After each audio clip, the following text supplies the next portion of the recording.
Okay, now this is actually a dead slide. I have got 21 in here, by the way. So just for the analysts amongst you, there clearly wasn't much analytical thinking when 21 instead of 20. So this was my filler slide, and I've got nothing to say over this. So please bear with me and just look at the lovely orange. There we go, right. Brain juicer. Well, brain juicer likes to do things in different ways. We want to change the way market research is done, but unlike Banksy, we don't want to do it anonymously. Interestingly, we're not alone. Our clients want to change as well. But the thing is, if we want wow research, it's got to be sort of now, really. So how are we going to get about getting there? Well, the first thing is to focus on is that wow isn't about how clever we are. It's not about codes. It's not about creating frameworks that only we can decipher. It's not about wheels within wheels of complexity. And it's not about making us the high priests of CMI, and only through us can people get to the all-seeing customer. Wow is actually about simplicity. It's not about being simplistic. It's just about finding ways of doing things more simply. It's about opening those areas that we hadn't really thought to look into and letting our clients go, right, now I see what you're doing. Now I actually understand it. It's about letting everyone in, letting everyone have a point of view, and letting everyone have an opportunity to share. But this stripped-back approach isn't about the superficial. It's about, sorry, this is terrible, isn't it? I always go off brief, and being told that I have to do 20 and 20 is just a real shocker. So basically, it's about looking at things in different ways. And the big problem with a lot of research is that even in qual, which typically is about freedom of expression, it's still very rooted in getting the answer to the questions that we ask. It's not actually about finding ways of letting ourselves into other people's lives. And that can be a real problem because it means we end up fixated on dogma. And another limiting factor is that as we become more experienced, we actually become less experimental. Our curiosity gets swished. There's protocols and there's politics and there's ways of doing things. And ultimately, it means that we're not willing to go, why not? Why not let's go there? And we're not as happy to take risks because we think we've got to stick to the formula. And for us, wow is, as I said, about simplicity. But the key driver for wow is actually, let's just get back to why. It's a very simple question. It's a question that opens so many doors. And it allows people, you ask a simple why, and it allows the doors to open. People give you really free responses. And this is a quote, a lovely chap, never met him, he's dead now, but he did say something very good. It's the province of knowledge to speak and the privilege of wisdom to listen. And this is the whole thing about if you just ask why and keep on asking why, people will just open up and talk about themselves. So we're actually learning stuff about them. We are becoming wiser.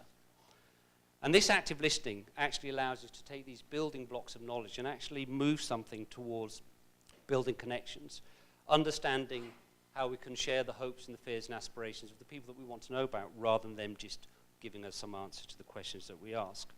And if we have this, we get to this real understanding. We need to understand people. And also, this is Donald Rumsfeld, the man who starts legal wars, but also did come up with this interesting unknown unknowns.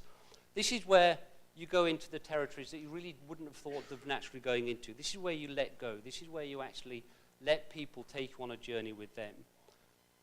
And the other thing also is there's a big problem that we have. We seem to want to accumulate knowledge, whereas actually what we need to do is build understanding. And we've got loads of tools for building knowledge, and the piles of knowledge get higher and higher and higher. But actually, how often does that actually get converted into real understanding?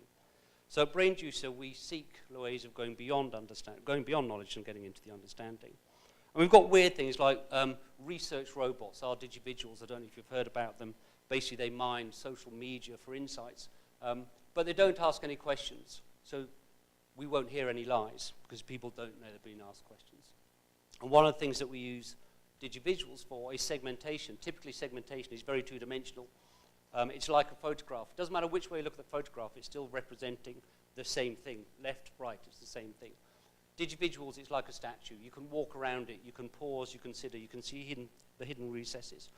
And you start to see people as people rather than sort of binary stats.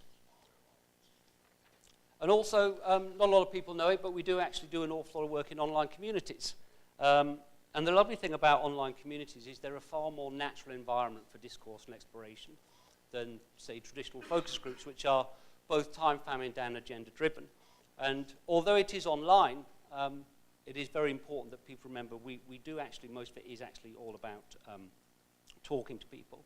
And also, like a lot of people, Leonie mentioned it earlier, co-creation. We're slightly different in the people that we co-create with are actually genuinely creative. They have to pass a creativity test, and only 6% of the many, many thousands that we've tested are actually allowed to come in. Another area that we're looking at is games. A lot of people talk about the gamification of research because we're slightly different. We're talking about the researchification of games. We're actually looking at taking an analytical twist and putting it in a playful frame. So actually inventing games that can be used for research. And here's a game that someone's invented. This is actually to train doctors. So just an idea. Basically, you play this game. If you don't play it well, the patient dies. So literally playing for higher stakes. So WOW research does need to look beyond sort of the current passes that we're in right now. And also behavioral economics. Homer Simpson, lovely chap, brighter than you think. We've developed a framework that actually allows people in our online communities to use behavioral economics as a way of observing behaviors and patterns that they themselves have and that others display that normally you wouldn't get to. But ultimately, what's the point of having WOW research if there's no so now what? So we really do need to make sure that all this fantastic stuff that we're finding, we can actually embed it with our clients and make them feel that this is actually something that we can do stuff with. This isn't about accumulating piles and piles of knowledge. And so as I opened with a Banks image, I close with another one and a bit of a challenge. What are you looking at? What is it that you actually want to know? Do you actually really want to get to the truth, or do you just want questions answered, the questions that we ask answered? Thank you.